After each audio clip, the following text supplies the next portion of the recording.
Welcome, Dr. Syamil Yenikiev. We have a very special guest today from Russia, who is actually an academic from the University of Higher School of Economics, Russia. And he is a professor at the School of International Affairs. At the same time, Dr. Syamil is also a leading research fellow at the Institute of China and Contemporary Asia, Russia Academy of Sciences. Welcome, Dr. Syamil, to our first episode of this show. Dr. Syamil is also a graduate in Bachelor of Law from Bashkir State University, Russia, and he has both master's and PhD from the University of Oxford. But that was a long time ago. Right now, I'm sure Dr. Syamil has got a lot of things that's on his plate that he's working on. And perhaps, Dr. Syamil, you can share some of those things with us before we go into the topic of what's happening between your president and President Donald Trump, right as we are speaking in Alaska. Dr. Syamil, welcome to the show. Thank you very much for inviting me. Yes, good morning from Moscow. I think we live in very interesting times. Things are changing at a very, very fast pace. For me, someone who's observing Russia and Russia's relations with the wider world, I traditionally focused on energy issues and financial issues. So that's been my area of expertise. Now, as previously, as you mentioned, was at the Oxford Institute for Energy Studies, where I was a fellow, and at St. Anthony's College in Oxford, and then I moved back to Russia, and it's quite interesting to see how perceptions are changing. There are geopolitical shifts that will change the world tremendously within the next 10, 15 years. So we're witnessing that. It's actually in some ways it's a challenging time, but it's quite an exciting time for experts and analysts to observe these tremendous changes that are happening at the moment. Absolutely, absolutely. So today in our show, we're going to break it up into two parts. One is going to be focused on geopolitical updates. And the second part, we were going to go into probably more the finance and the trade part of the talk. So we'll kind of start with what's happening in Russia right now. How are the people feeling on the ground, knowing that this could be a pivotal moment that could change the global order, depending on how this talk between President Putin and President Trump is going to play out, because as we understand all the way here in Asia, that there were moments, in fact, a few weeks ago, we thought there was going to be this big conflict between these two superpowers. So everybody was on edge. That's why you could see gold prices going up and people were very nervous. But we also understand that this is not the reality on the ground. Perhaps you could just share with us what's happening on the ground and what the expectations are out of this talk. Well, on the ground, I think people are, in some ways, take. I wouldn't say that the expectations are that's very high. People often, obviously, some people are expecting major breakthroughs because this kind of summits don't happen out of the blue.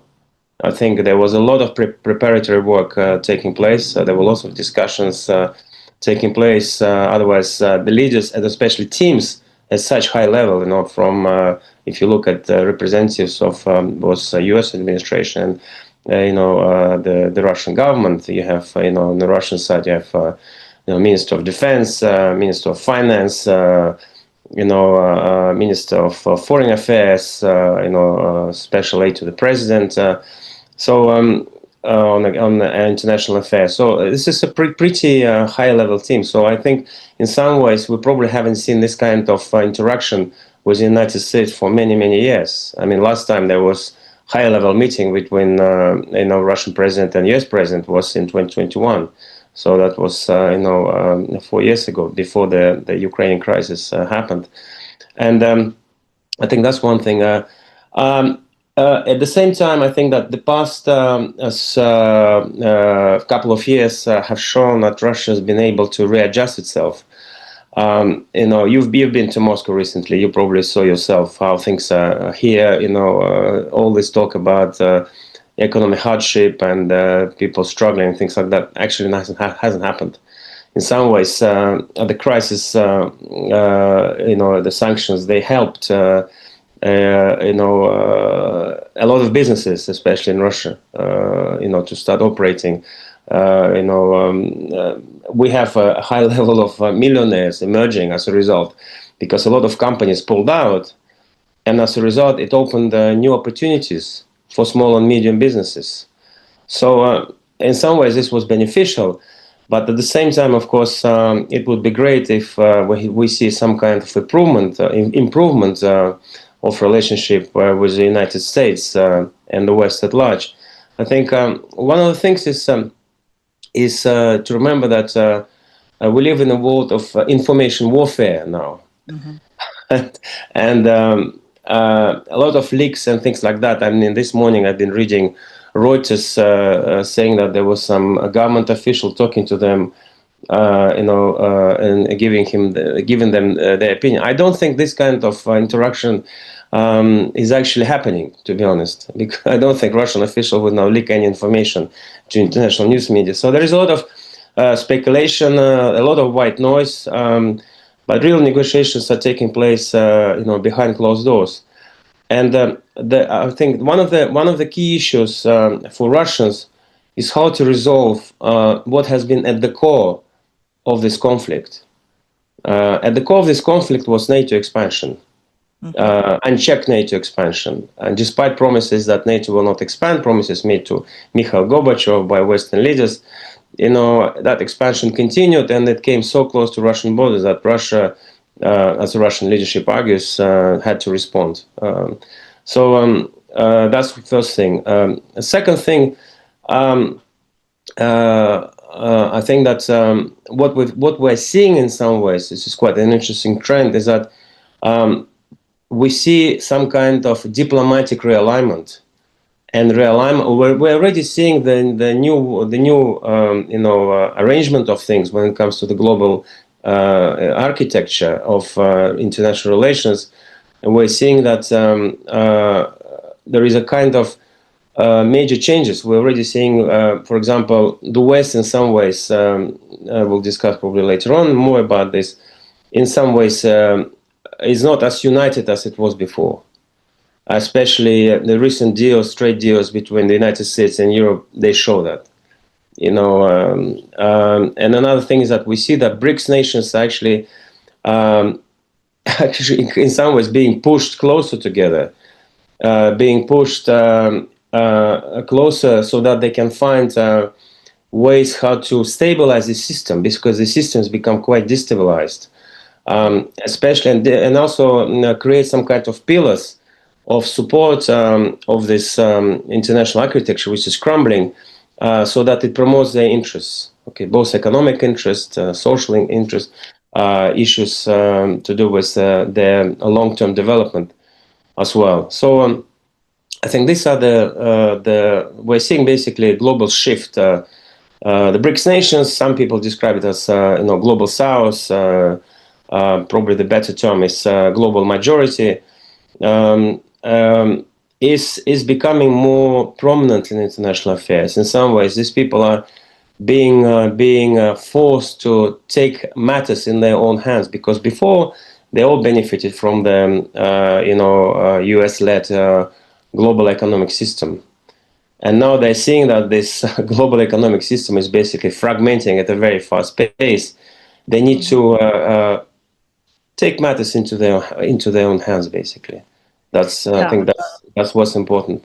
that's right. I think earlier on when I was in Moscow, we met, and I was really very impressed with how Russia managed to establish a very stable food security policy, despite having a war going on for very much, well, almost two, 3 years now. One of the things that was very admirable when I was in Moscow and St. Petersburg a few months ago was the way the people in Russia were very resolute and very calm about what was going on. So just coming back to this summit meeting between President Putin and President Trump, what do you think are the expectations of the people in Russia? Are they hoping? I mean, of course, people must hope that the war is going to end sometime soon. But what's the reality on the ground? What's the feeling on the ground? What's the expectation out of the summit? The expectation is, I would say, mixed. Some people obviously expecting that there could be some kind of deal reached between the United States and Russia, because it's the Ukrainian conflict is really has to do with the principal issue, and that issue is security. Russia needs security arrangements with the West, which is led by the United States. And because the security arrangements that after the collapse of the Soviet Union, in some ways, the security arrangements were crumbling. Okay, Russian security concerns were not taken into account. That's an important thing. Second thing is that what a number of experts discuss and people on the ground say is that how long is this deal going to, even if this deal is reached, how long is this deal going to be? How long term is this deal going to be? Because if you have a new president, if it's a Democrat after Trump, they may take they may review all this, and the conflict crisis may start again. So from your feedback, I seem to get the sense that maybe perhaps that the trust level and it is not really it is not really optimal. So what you're saying is that at the people on the ground are feeling that there's been so many agreements, Minsk agreements, there's been Yes, Istanbul yes. agreement, and all that has clawed back at some point because due to changes in leadership. So you're saying that despite what happened, well, no matter what happens, regardless of what happens in this meeting, which is really at the highest level, people on the ground don't have a lot of hopes in terms of these agreements being honored. Is that what you're saying? I would say that in some ways, yes, but at the same time,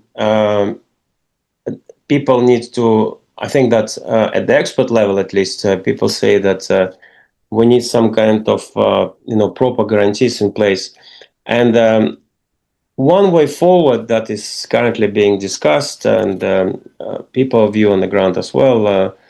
That as an important aspect is economic cooperation between the United States and Russia, because What does that mean? Economic. that's basically I think the US is interested in getting involved in Russian energy projects. So that's one of the aspects, because what happened after the Crimea story in 2014, when Crimea became part of Russia, that Exxon, which was a major principal partner of Rosneft when it comes to development of Arctic hydrocarbons, pulled out, and as a result, United States really withdrew from the development of a very important trade route and a very important hydrocarbon base, which is in the Arctic, and trade route is the Northern Sea route, and so in some ways the United States is probably hoping to get involved one way or another, because that's one of the trade routes that the US doesn't actually have any control over or any involvement in at the moment. So I think Russia could benefit from expertise, technological expertise, but at the same time, we could.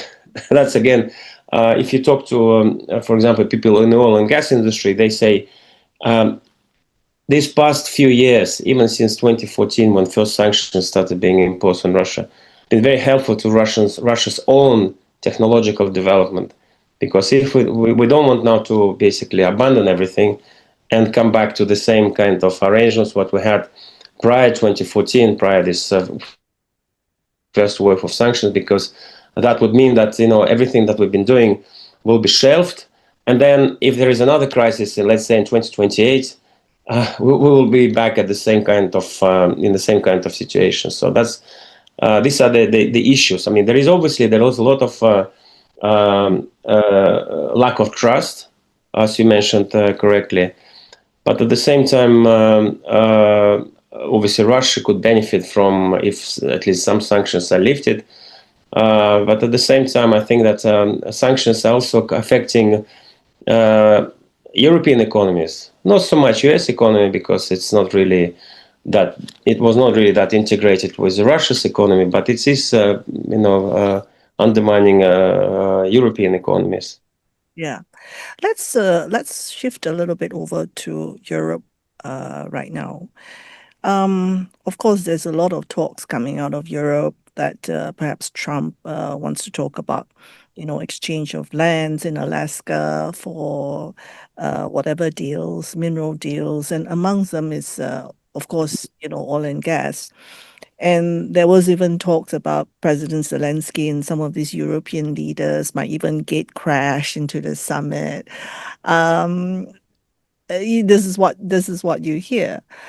But how are the Europeans taking this? I felt that they were in a little bit of a shell shock when Trump came into power, and they thought they could perhaps they spent many weeks, many months trying to convince him to continue with the war. How do you think they are feeling right now and the state of the European economies at the moment? Well, I think that the fact that prior this meeting in Alaska, Trump, as you know, made a deal with the European Union, and that deal was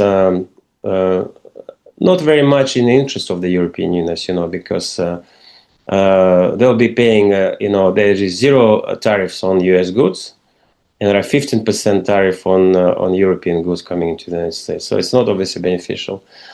And the reason why Europeans signed this deal, which is not really of great benefit to them, is that because they didn't want America to pull out from the U.S. Security umbrella.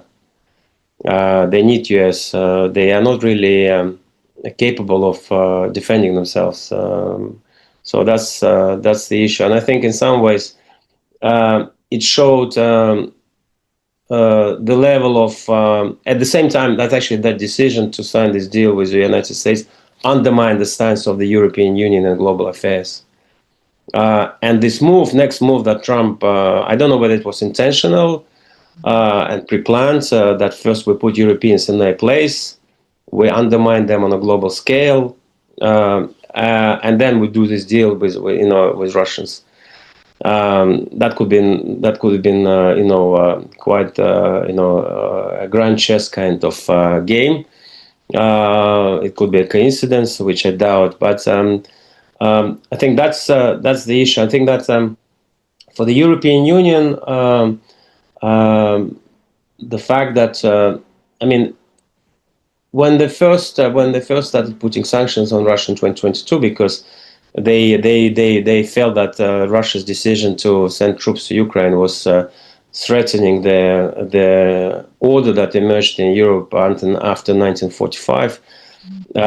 Even though, as I mentioned, Russia has had genuine security concerns that this NATO expansion came too close to its borders, and it needed to be dealt with. And I think that I remember myself having discussions. I was actually in the UK, in Oxford, in the spring, late spring, summer 2022, and I had a meeting with some of my students that I know from my Oxford years, and a lot of them, some of them are quite prominent people within the European Union and the financial community. They basically said Russia is going to collapse by the end of 2022. It's going to be round two. Your economy is going to be, we basically threw Russia under the bus. And I said to them, guys, it's not going to happen. We'll wait for. I actually gave them a figure, the year. I said, we'll wait for 2025.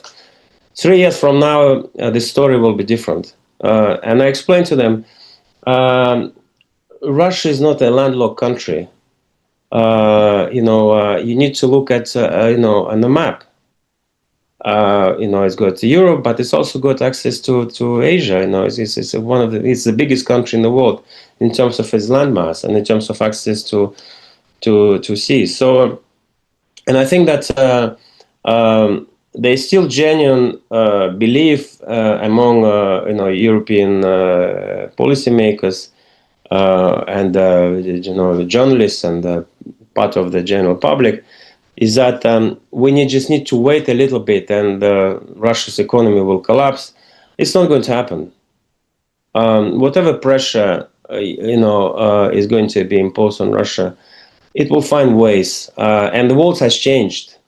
The world has changed to such a degree that Europe does not play the same role as it did before. And Trump showed them that they don't play the same role as they did before. And that's actually this next move, whatever deal or no deal Russia and the United States achieve at this summit, the fact that this summit is taking place without the European involvement is an indication. It's actually, in some ways, it's an issue of European security, but obviously Russia and the United States, especially Russia, views this as an opportunity to basically start discussing proper security structure in Europe. But they also, Russian policymakers, they realize that Europeans are not really in the position to be part of this discussion at this stage, to be honest.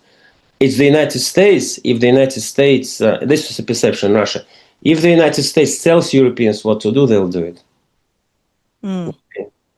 I think that's, in some ways, that's sad news for Europe, because Europe is no longer perceived as a proper geopolitical player, or geoeconomic player for that matter as well. So would you say that as a result of centuries of Russia-phobia has actually cost Europe this time in a big way? And I think people in Asia are also beginning to realize how much Russia managed to fight back.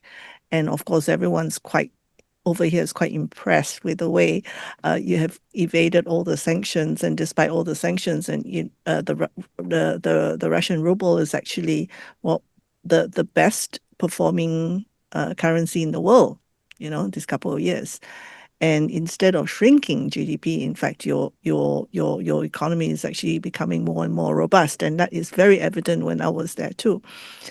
So, how much do you think? How long will it take, or not take, for the Europeans to realize that things are probably going to play out, probably not in their favor and not in their expectation?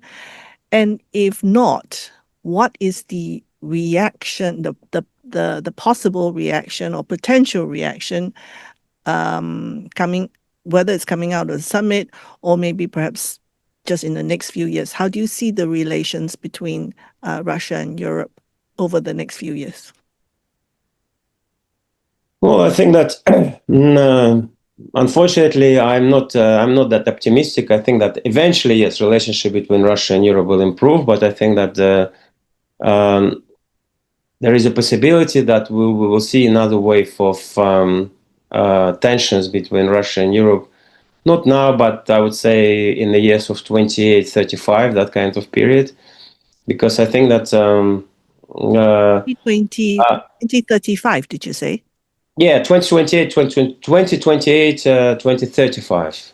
So in the next sort of 3 years, because I think that some European politicians are hoping that Trump's decisions will go away under the next president, if it's a Democrat. That's one thing. Second thing is that for the European project, to have Russia as a threat, it's a great opportunity to keep cohesion in a project which is not really performing that well. If you look economically, if you look at the tensions, and the fact that as well that European politicians in a number of European countries there are strict controls when it comes to distribution of information, for example. Mm. So it shows that that entity, the European Union, is in some ways is trying to I wouldn't say struggling for survival, but it's going through a major crisis, and it's trying to find its way in the global affairs. But they very much, the problem for Europe is their thinking is very much still in the school of thought of the sort of 1950s, 1970s foreign policy making. Okay, so that's unfortunately that's the problem for Europe. But at the same time, I think that with tradition in Russia, Russia really had very close links, historical links, economic links with Europe, and Russians love Europe. Russians love European culture. But and the key issue is how the political elites in Europe when they will start changing their perceptions of Russia, because at the moment, if you read the media in Europe, is that they're suggesting that we need to prepare for war in Russia. The reason why I gave you these dates, 28, 35. This is the days that are actually being quoted by policymakers, that Russia will invade us in 28, 35. Russia has no reasons to invade Europe, because Europe has no resources. Russia has all the resources. Europe has no resources. They have no rares. They don't have oil and gas. They don't have gold. So what's the purpose of invading Europe? It's a resource poor continent. Okay, that brings me to the next phase. So I suppose the current sentiment is the realization that Russian-European relations is going to take probably another decade to repair itself, or to work itself out. So in the meantime, Asia is actually becoming a lot more robust, especially driven by China. Maybe perhaps you can give us a perspective on how Russians see Asia, being that is something somewhat relatively new. Yes, I mean, China and Russia has always shared a border, but somehow the exchanges there have always been or let's put it this way: Russia's always looked to the West. So looking east is something I feel is new for Russia. Am I correct to assume that? In some ways, yes, but Russia's always been interested in Asia. There was a strong level of cooperation in the past, even in Tsarist times. But in Soviet times, of course, there was very good relationship with China, with communist China, and unfortunately, there were hiccups, of course, in that relationship, especially under Nikita Khrushchev, because Mao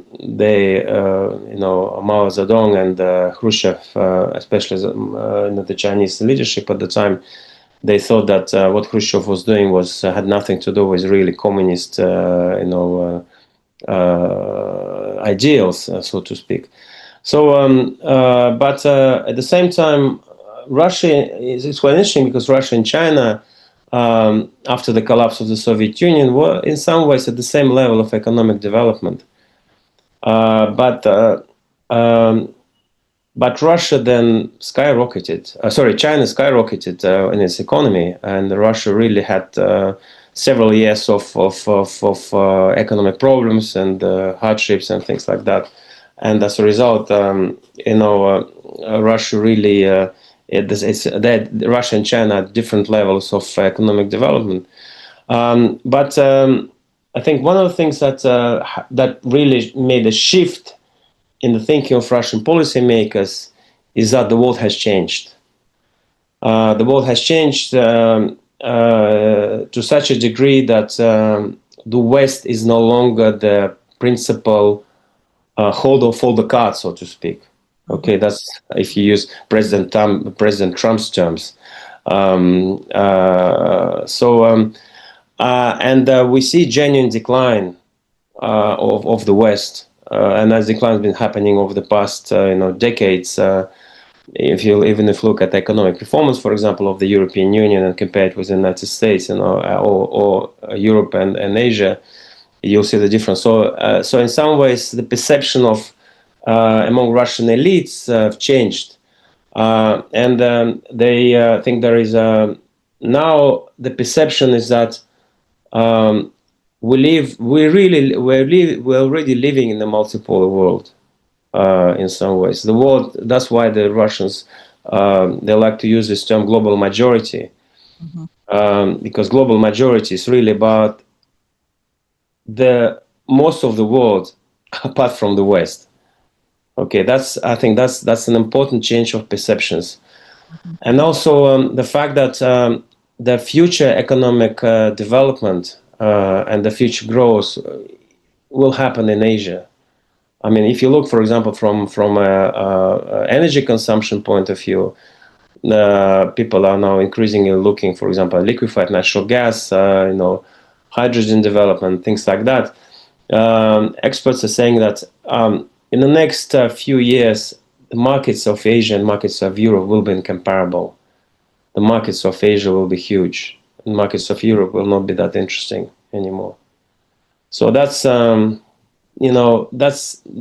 thing. And second thing is that the fact that if you look at Russia's relationship with Europe in terms of energy, for example, Europe really tried to find its place in the 50s and 60s of the 20th century, and they realized that because they've been going in the 70s as well, they've been going through not a particularly bright times economically. So the fact that they started building this pipeline infrastructure from the Soviet Union, gas infrastructure, to Europe, helped them economically. They actually achieved economic success as a result of this supply of energy and raw materials from the Soviet Union. I think another important aspect to remember in this context is that the world that is emerging, or has already emerged, is developing further. I would put it that way. Its success of individual countries and blocks will depend on obviously technological development of those countries, the economic development, but economic and technological development of those countries very much rests on energy supplies that will give them competitive edge. Because if you look at Europe, especially countries such as, for example, the UK, Germany, even though UK has left the European Union, but UK has the highest now energy prices in the world. And that economy is no longer competitive. And it's not surprising they're going through such hardships from an economic point of view. When Russia started moving or pivoting to the east, it actually became a supply of energy for fast-growing economies of China and India. And the fact that both China and India, when there was a threat of tariffs imposed on those countries if they continue to buy Russian oil and gas, they said we need that. We need those energy supplies for our economic development, but also for our socioeconomic stability. So we will not, we will not cave, so to speak. I think the world changed tremendously, and it will continue to change. And I think that for Russia, this shift really happened, I would say, after the financial crisis of 2008. I think there was realization that the West is not really should not really be the principal economic partner of Russia. And that perception became stronger and stronger, and I think the conflict really speeded up this process and the change of perceptions among Russian leadership and the expert community as well, and ordinary Russians as well. If you look at, for example, of tourism now, you know, just to give you one example, one country, Vietnam, over the past year, the tourism levels of Russians going to that country increased by 250%. Wow. That shows you the way things are changing. And if I look at my students, I teach at High School of Economics in the faculty of, we call it the world's faculty, because the faculty specializes in international affairs. Students in 2022, students were still looking at Europe, and now they're learning Asian languages. They want to do master's graduate studies in Asia. They don't really look at Europe anymore. And that's another sad thing for Europe. Okay. Europe lost Russia. In fact, I attended a seminar that was held in Singapore, and there was this academic that was looking at the general impression of Russia amongst ASEAN countries. And I remember very clearly, when I was actually about to get on a plane to travel to Moscow. And I had a worker that was going to drop by my house to, do some repairs. And I had to text him. I said, oh, yeah, do come drop by and do whatever you need to do because I'm on the way to Moscow. And I'm just talking and texting this guy he's a very ordinary Malaysian guy, doing plumbing. He's a contractor. And when he saw my message that I was actually traveling to Moscow, the first thing he said in Bahasa was kirim salam kepada Putin. So it means say hello to Putin for me. He's no, he's just an ordinary guy. So I think that's also a reflection of the impression that we have in Asia about Putin, about Russia. Of course, your president's image is larger than life.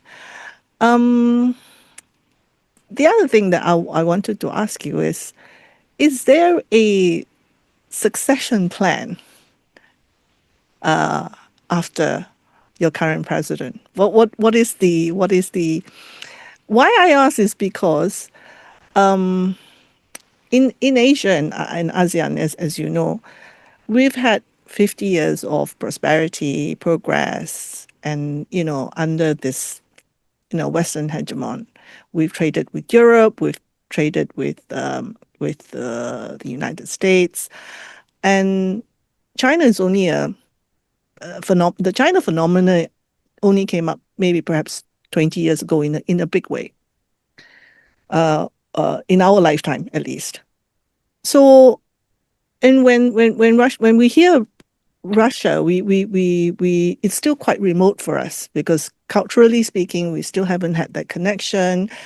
We still need more students. We still need more tourism for us to reconnect.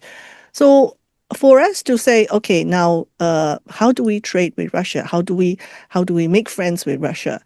And what's going to happen after Putin? Because long term, what's the prospects? Maybe perhaps you can just share what's on the ground. I think what's important is that Putin managed to create a very good team of technocrats. Very good team of technocrats. I think that's one important aspect about the future of Russia. I think that I wouldn't worry much about succession because now, 72? Is he now 70? Yeah, but if you look at U.S. presidents, Okay. It's not. I don't think he's got quite a lot of years ahead of him. He's got another 10, 12 years ahead of him. Yeah, he relies. I think he relies on a very good expertise. He relies on a very good team of experts, technocrats, ministers, and the fact that Russia managed to cope with the massive waves of sanctions. I mean, no country in the world has this kind of waves of sanctions imposed as happened in the case of Russia. And in some ways, it shows, for example, that we have a very good monetary team, despite complaints. Some Russians complaints about the central bank chief.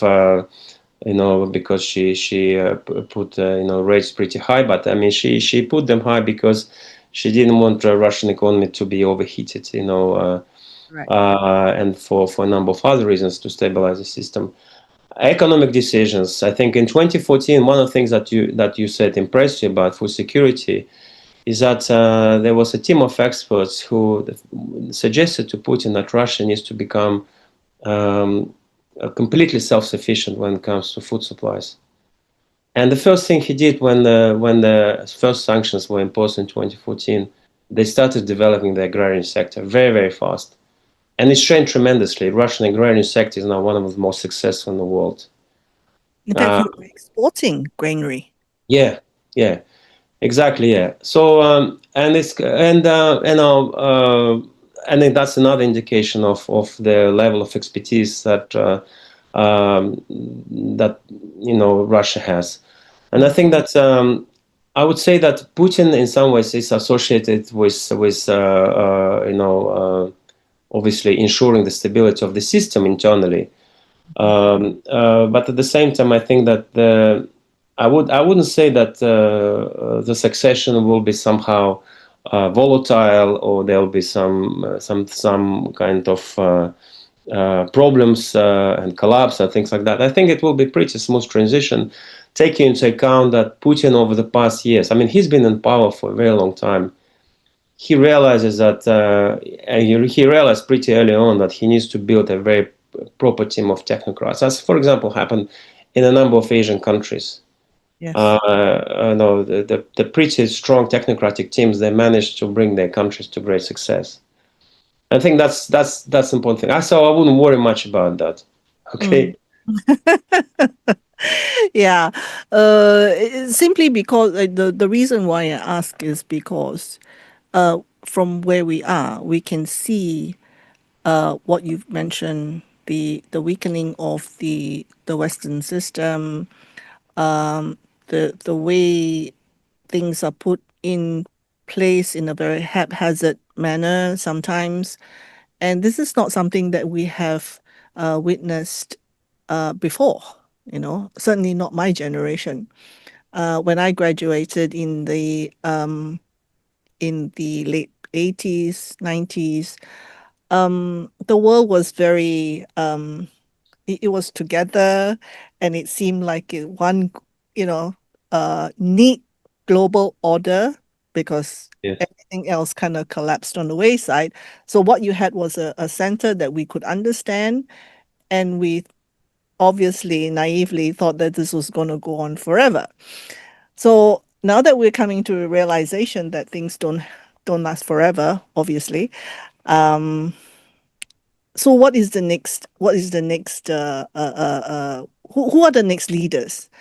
And it's quite obvious to us that Russia and China are going, and in some ways India are going to be the leaders in this new architecture.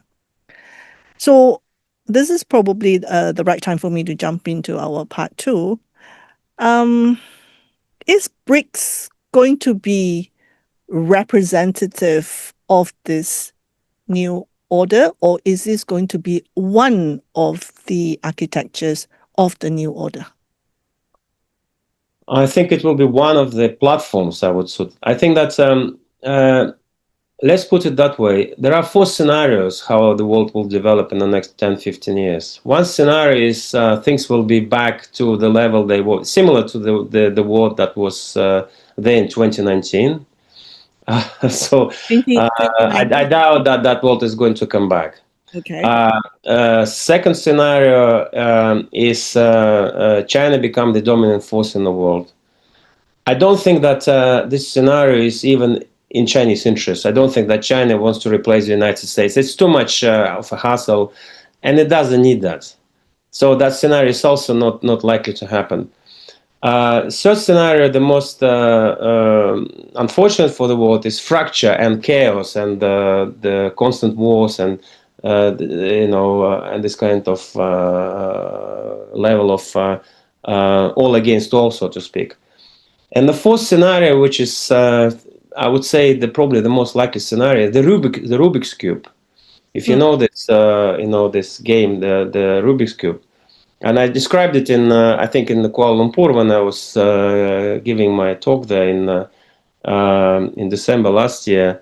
That this Rubik cube basically represents six colors, mhm, and red, white, blue, green, and this represents six platforms. You can call them alliances, you can call it clubs, blocks, whatever. Although I think block is probably not the best way to describe it. And it's constantly being mixed. Even though countries are associated with one particular platform, they'll be intermingling with other platforms. So the mm, world will become this kind of Rubik's cube, and BRICS will be one of them. And the issue, I think, for these different platforms is what are they offering to countries? mm, What incentives, what benefits do they offer? I think that BRICS, in some ways, is becoming a kind of stabilizing force in the very fast fracturing world, mm, uh, especially for countries that are seeking to ensure um, that they don't have problems with accessing food supplies, where to do with accessing energy supplies, and for that they need proper financial architecture. Okay, mm. because unfortunately the financial architecture, I call it the legacy financial system, Yep. is becoming quite toxic, and it contains risks because it's been weaponized against certain countries. And if you cannot trade, if you cannot rely on a financial system for transactions, for the vital supplies that your people need, people of particular country, you'll look for alternatives. Mm, And I personally, again, we discussed the BRIC system at that meeting in Kuala Lumpur in December last year. I remember, you remember probably, I said I particularly I don't think that term alternative is really a good description of the emerging system. I call it supplementary payment system because it is supplementary in nature, because countries still rely on the legacy financial system, and they'll probably rely in the next few years. And mm, they're building supplementary system as a way of stabilizing the relationships between them. If the legacy system is punitive, creates problems and risks for them, they don't necessarily abandon it, because they needed that system to get access to capital markets. They need the system to trade with the United States, with other nations, especially in Europe.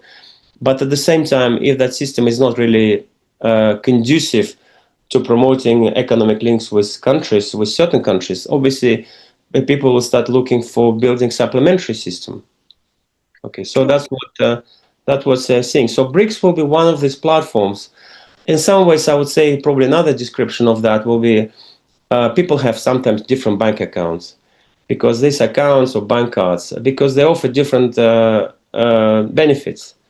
Mm, One card gives you, I don't know, access to a VIP lounge in the airport. Another one gives you a 30% discount, or it gives you, credits or whatever. You get other benefits and discounts. So I would say that's to explain to basically that system emerging. It will be quite a complex world. It will be fragmented but interconnected. So fragmented as a part of this Rubik cubes, but at the same time interconnected and constantly intermingling and things like that. So this is what we're seeing as emerging. yeah, but for the for smaller countries like Malaysia, Thailand, looking at big superpowers, like obviously big countries like India, China, Russia, you can afford to have your own payment system and and having your entire trade dependent on it. Say for example, countries like ourselves. when you talk about the Rubik's Cube, it seems to us, if we were going to go into this multipolar world, things are Yes. going to be very expensive. Surely we cannot have six different education system, six different regulatory system for renewable energy, uh, banking system. Can you imagine having six different regulations? It'll be very the Rubik's cube somehow is in itself is actually a disincentive. Then we will go back and say, hey, maybe okay, legacy is probably not so bad. I mean, it is, although it's old fashioned, it's legacy. I'm just a small country. I'm not being punished, so it's okay. Why change? What do you say to that? Well, as I said to you, the legacy system will be still being used, and as I said, it will be one of these platforms. But I think that if country needs some kind of food supplies or some kind of energy supplies or even technology supplies, and if it cannot use the legacy system, it will have to find some kind of an alternative. That's basically unfortunately uh, we are moving into the world will be fractured, and actually for some countries it will be could be quite beneficial because I think when IMF did a report actually again on describing this fragmentation, they said they specifically mentioned connecting countries, Mm, countries that could rely or become basically connecting countries between these alliances or platforms, or that could actually benefit. So for smaller countries, I think the world that is emerging, if they find if they adopt proper strategies, I think it would be actually more beneficial because there is no one hegemon, But again, you'll need a lot of skills, of course, to do that, you know. exactly. For a small country of 30 million like ours, uh, having to manage one particular system is already expensive enough. We're trying to But manage. another thing is that another aspect for that, you can build an autonomous system for specific types of transactions. So even you can designate a bank Yeah. um, that will deal specifically with that country. That's not. I don't think that's such a big issue, and Mm, that country again can again have a special bank, authorized bank that to deal with this country in special types of transactions. So again, this is something I also mentioned in December mm. last year. These autonomous payment systems. So.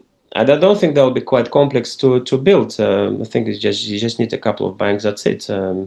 To do the trading. But the world will be quite complex. It's not going to be you know the way it was before. We're not going back to the 90s, No, obviously. it's going to be quite complex. So and it will be challenging for smaller countries to find their ways. But at the same time, I think that in to a great degree, I think it gives them lots of opportunities. How Mm, to manage, how to stay afloat between these different powerful countries. mm, I think one example, good example for example, of quite successful policy making is Kazakhstan in Central Asia, because under President Nazarbayev, when the country first became independent, they adopted multi-vector foreign policy.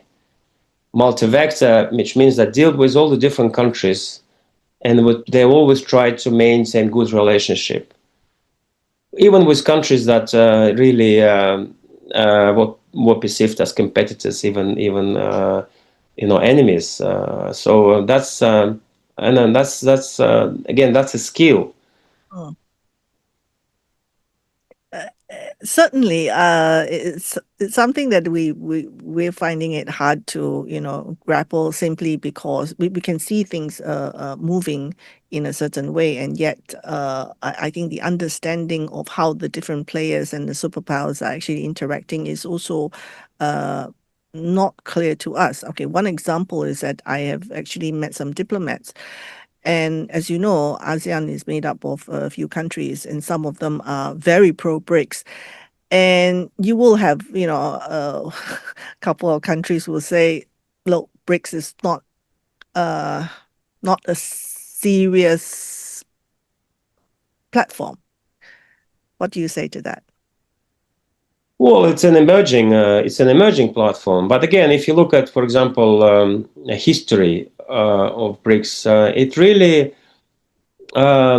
I mentioned in my earlier in our early discussion the financial crisis of 2008. That's actually when BRICS nations started exploring ways to reduce dependence on the legacy financial system, because they realized that actually it could contain problems for them long term. Yeah. Uh, and this is when Now. yeah, yeah, this is when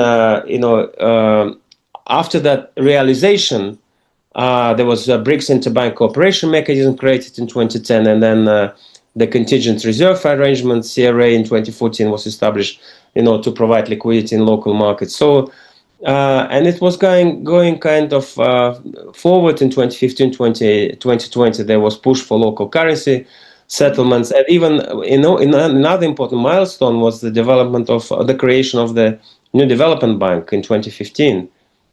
Which was destined to finance projects in local currencies. And now, obviously, there have been discussions about the scoring common currency, but I don't think that BRICS nations are interested in building a common currency. I think they're mostly interested in building a kind of payment system that could be beneficial to its members. Okay, Yes. so that's the thing. Is that it's in early stages, of course, but the fact that decisions of the West and the issues, financial issues, that, for example, economic issues that's happening in Europe, and the decisions of the United States first to weaponize the financial system, then impose sanctions on countries, and then now start using tariffs as kind of tariff wars. It pushes countries to find ways how to stabilize, how to create stability. Then they need pillars of stability, and BRICS is becoming one of these pillars of this stability. It's in early stages, but I think that in the next 3 to 5 years, we'll see tremendous changes in that respect. Right. Because I agree with you. Having an alternative currency is not the issue, because it can be any currency. It can be, any denomination. The Yes. issue is not who issues the currency. It's how do you settle your payments when you trade, Yes. when you do business. Is it going to be gold? Is it going to be Bitcoin? Is it going to be what channel? It is the channel of settlement is more important than the actual currency itself. You know, um, recently, Trump, of course, wanted to put a 39% tariff on gold coming out from the Swiss banks. What was that all about? Do you think? What was he trying to achieve there? Well, I think that there are different views on that. I think that obviously we are. I think it's as broad geopolitical and financial implications. I think that's um, what we've seen in the past few years is the fact that China has been actively promoting Shanghai Gold Exchange (SGE), and the U.S. As you know, U.S. COMEX Commodity Exchange and Corporation is the world leading largest gold futures markets. It's setting global benchmark prices. Mhm. So by imposing these high tariffs on Swiss gold, um, and Swiss gold is important because it's another major refining hub of outside of the United States. The US, in some ways, maybe is trying to discourage European gold flows outside of the London bullion market and the Mhm. COMEX system, because um, I'll elaborate more in a minute. So this move, in some ways, is that physical gold, in some ways, is being kind of anchored in the Western-controlled exchanges rather than shifting towards alternatives like the Shanghai Gold Exchange, because um, Swiss gold often gets re-exported to China, and because of tariffs, obviously, it's becoming more expensive, U.S. tariffs. And in some ways, actually, that could be a way of trying to disrupt China's efforts to build its gold reserves and promote the Shanghai Gold Exchange as a global hub for price setting and this kind of thing. And I think potentially they're also seeing this as a kind of way of discouraging discouraging BRICS efforts to again. There've been a lot of talks about gold being used as a kind of pegging mechanisms for this BRICS financial system, alternative supplementary financial system, because there have been discussions about gold-backed trade settlements. Okay, and if you've seen what's been happening over the past few years, obviously gold prices going up. Central banks are stocking up on gold, especially Russia and China. They've increased their gold reserves. And in some ways, if US restricted gold flows from Switzerland, which is a key supplier to Asia, it could actually try to slow down BRICS' ability to accumulate physical gold for potential commodity-backed reserve currency. Okay, that's what could be. In some ways, these tariffs officially they're about protecting U.S. refiners, but the geopolitical side of that could be that it's actually trying to strengthen COMEX LBMA pricing power over Europe.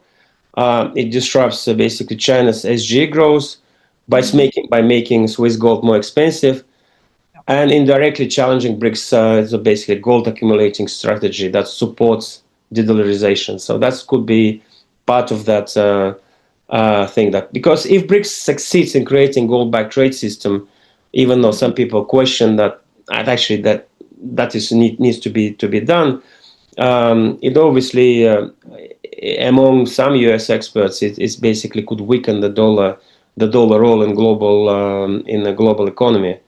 So in some ways, it's controlling gold market flows either through tariffs or sanctions could be part of a sort of much broader financial strategy of the United States. Yeah, it was kind of came as a surprise, but in some ways, maybe perhaps it's not surprising, because if you look at the context of um, the power struggle, if you want, if you will, the COMEX between COMEX and the Shanghai Gold Exchange, it's obvious that China is most likely trying to um, shift the price setting of gold prices in China rather than COMEX and LBMA. After all, I didn't realize this, but I actually China bought the London Metal Exchange about 11, 12 years ago. Mhm. So this is a really long-term strategy for China, and I was speaking to someone yesterday from Hong Kong, and apparently there has been in the last year or so has been a lot of Middle East hot money pouring into Hong Kong. What do you think is going on there? Well, I think that's What does it we're exactly? basically maybe we're witnessing the emergence of this supplementary payment system that China is trying to unleash, so Mhm. to speak, to unveil. I think that's a possibility. And it's quite interesting is that if you look at, for example, at Russian gold supplies, Europe imposed sanctions on Russian gold supplies Mm, to mm, Europe. So in some ways, again, Russia's gold being pushed towards Asia, towards China. mm, mm. So If China were to come up with this new payment system, whether it's in Hong Kong or in whatever form, wouldn't that not be challenging the emergence of the BRICS payment system, or do you see that as supplementary or the same? no, I think it's. I think that we will see. You know, in some ways, what we're seeing now is a kind of early stages of the development of this new financial architecture. And Mm. that we're already seeing, with the development of Bitcoin, the emergence of already the first sort of um, signs of the change in the financial architecture. And the country is introducing, planning to introduce CBDCs, central bank digital currencies, looking at payment systems. Banks are looking at creating their own payment system. So we'll see a number of kind of financial arrangements that will be emerging in the next few years. And I think this is just part one of them. And I think that in some ways it's like credit bank cards. You'll be using one system or another system if it's conducive to your interests.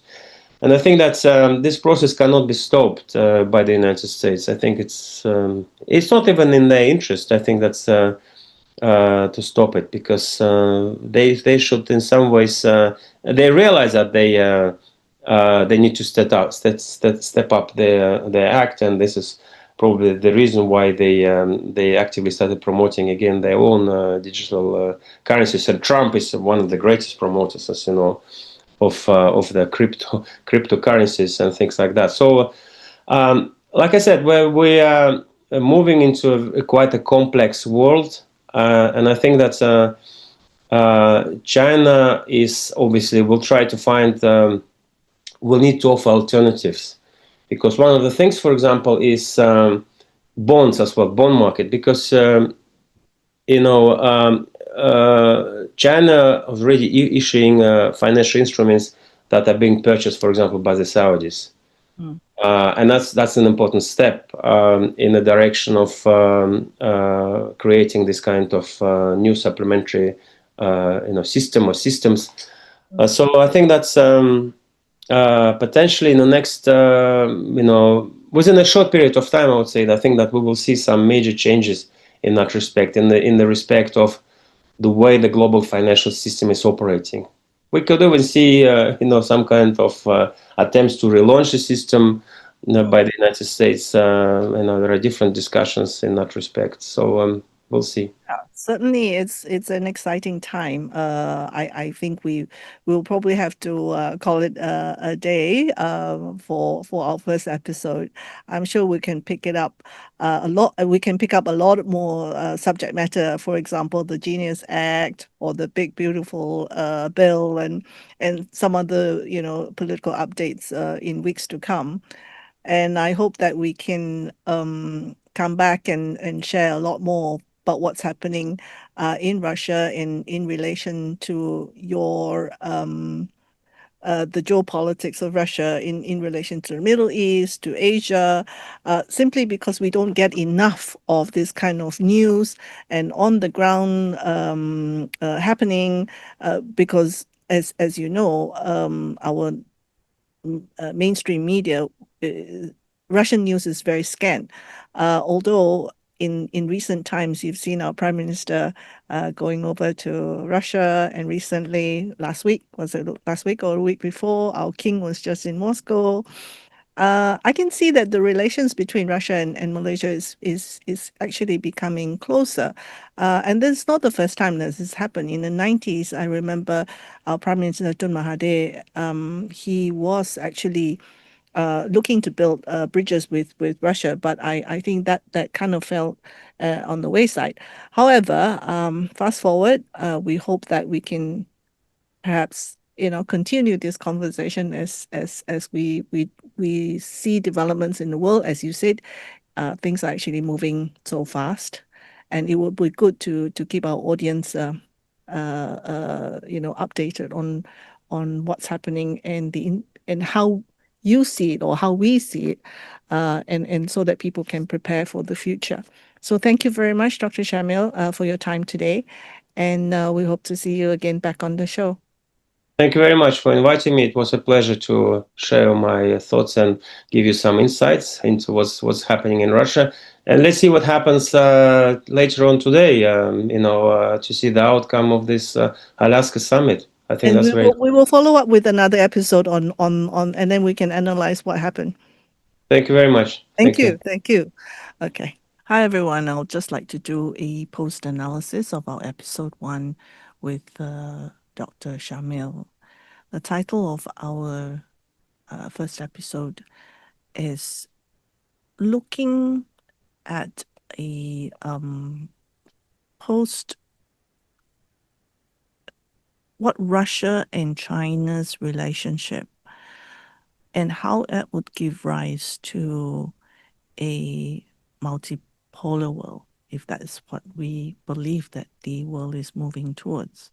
And I just want to um, give our audience a couple, about 3 points and some key takeaways. It looks like the relationship between Russia and China is what the Russians would deem as resilience with friction, meaning that Russia and China trade, especially in the area of energy, will continue to be structurally robust so long as the US and EU sanctions create a barrier to Russia's uh, operations as a country. For example, its payment systems, trade sanctions, banking system. And for them, that is really, I think, has become a very crucial hurdle in terms of their consideration with China.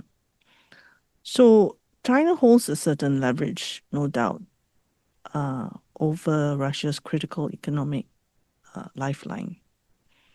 But China's own interest uh, may also be a point of contention in that it is also partly to avoid US EU secondary sanctions. And this may present itself as an unconditional support, meaning to say that if the US and US were to isolate China in terms of buying and selling and trading oil and gas with Russia, China may eventually not give its unconditional support to Russia, and this is of course a risk.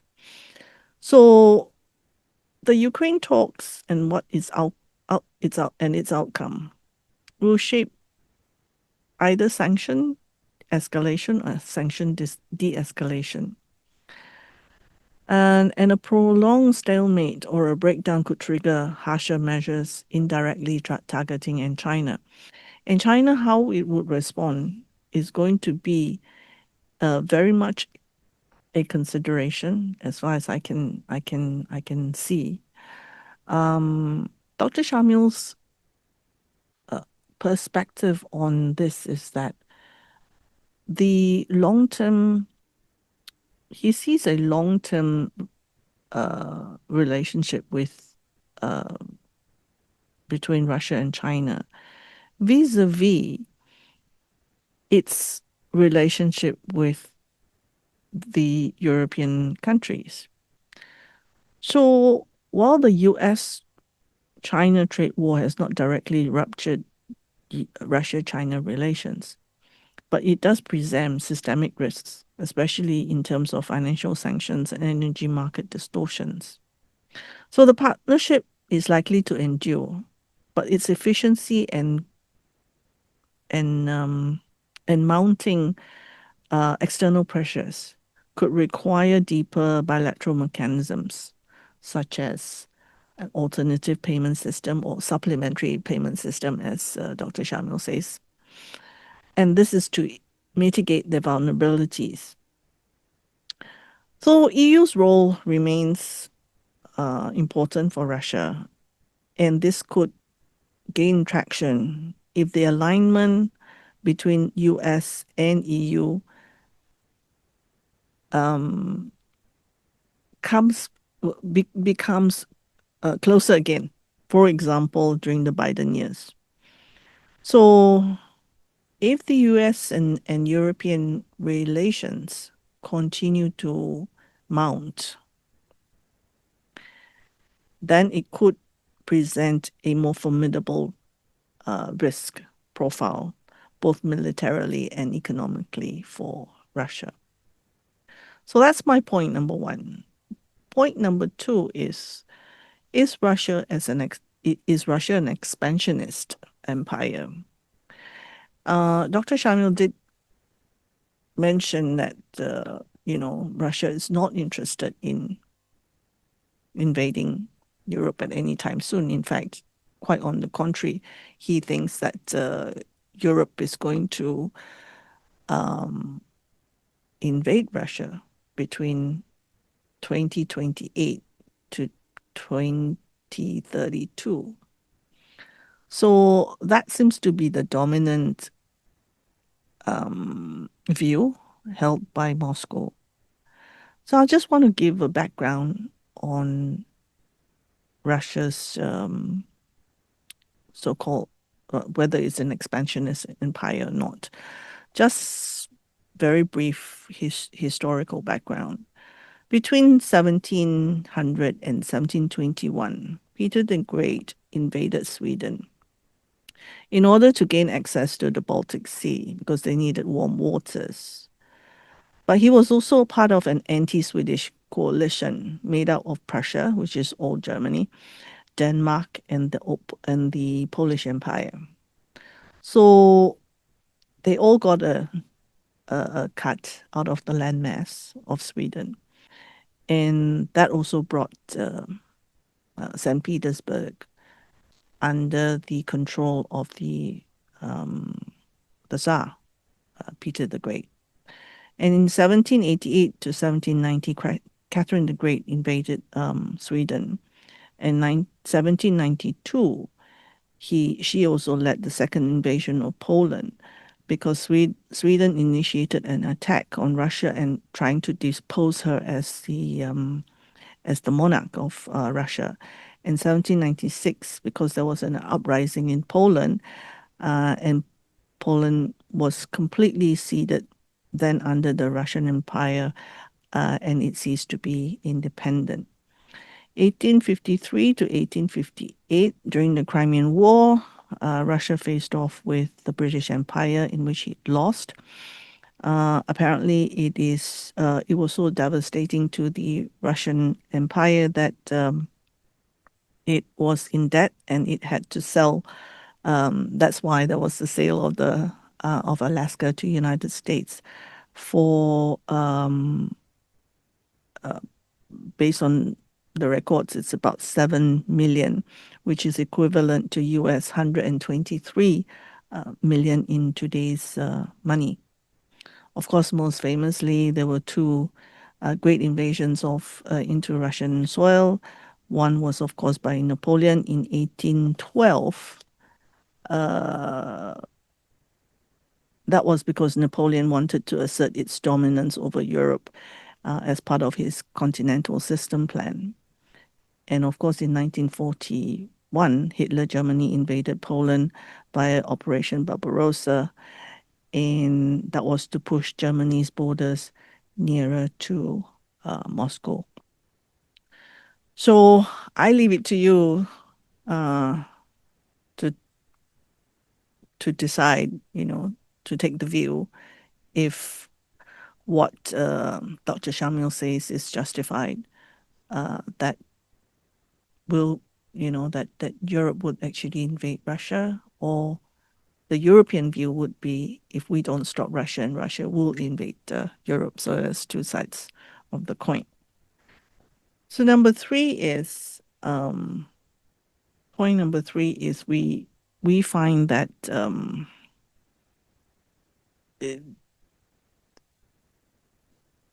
Russia-China relations will present a lot of challenges and also opportunities for the global majority.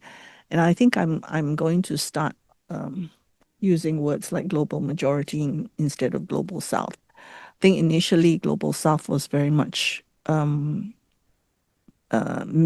to just it was meant to refer to India and India's attempts to reach out to non-Western countries.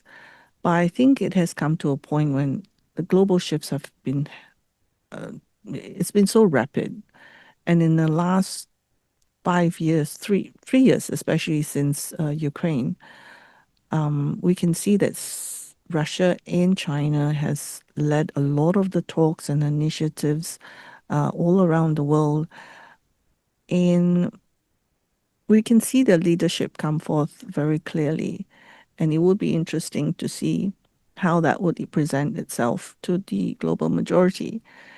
And according to Dr. Syamil, BRICS certainly has gained a lot of momentum in the last 2, 3 years, or 3, 4 years, simply because there seems to be an urgent need to look for alternatives and supplementary systems, paradigms. And it will be like a Rubik's Cube. For him, he sees it as a Rubik's Cube. And BRICS is just one of the sides of the Rubik's Cube. So in many ways, it is actually the fragmentation is happening. I think that's what he's trying to say, and that BRICS is as an alternative pillar. It's just one of the ways that countries can reduce dependency on a single system, whether it's the banking system, whether it's the payment system. And the demand for de-risking seems to be mounting.